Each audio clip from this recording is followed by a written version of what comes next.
Дневник има ново мобилно приложение – Дневник Live. Можете да го намерите в Google Play Store.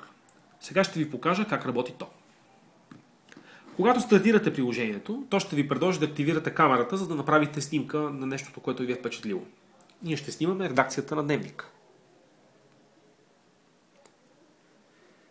Цак, готово. Когато снимката е записана, трябва да въведем заглавие, по възможност на кирилица, както и текст. Целта на текста е да обясните в детайл защо смятате тази снимка за важна. В случая просто проба.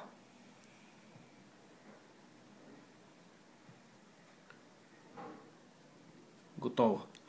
След като сме въвели тези полета, натискаме бутона Изпращане.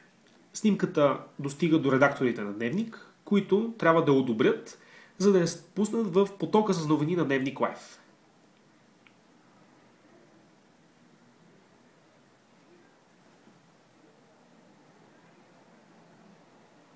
Готово.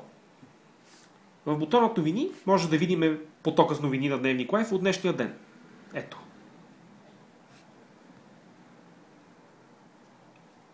За да използвате Дневник Live, трябва да имате акаунт в единната система за регистрация ID Capital BG. В бутонът Info може да прочетете повече за приложението Дневник Live. Приятно ползване!